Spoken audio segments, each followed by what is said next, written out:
En fait, une loi de finances est une loi dont le but est de présenter les dépenses et les recettes de l'État. Alors, la loi de finances pour 2011 a effectivement prévu quelques modifications pour nos contrats d'assurance vie et de capitalisation.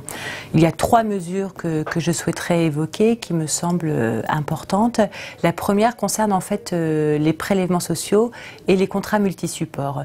Donc concrètement, en fait, les intérêts inscrits sur le fonds euro des contrats multisupports, que ce soit vie ou capitalisation, sont désormais dus dès leur inscription en compte, c'est-à-dire au fil de l'eau, et non plus uniquement au moment du rachat ou du décès, comme c'était le cas auparavant.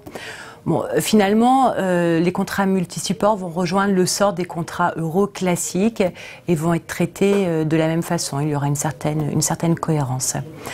La deuxième mesure touche toujours au prélèvement social, mais cette fois-ci, c'est parce que son taux est augmenté. Donc vous savez, il y a la CSG, la CRDS et le prélèvement social.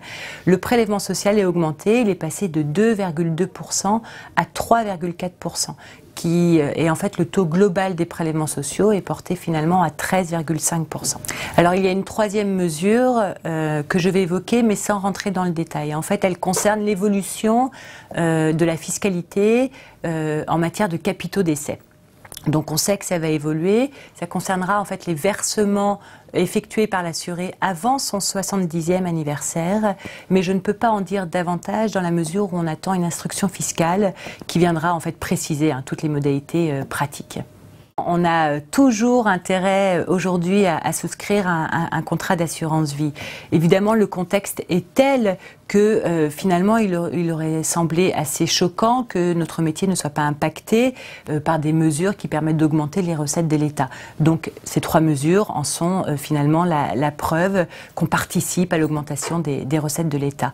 En revanche, le contrat d'assurance vie conserve un cadre fiscal extrêmement avantageux et il n'y a vraiment pas de souci à se faire à ce niveau-là.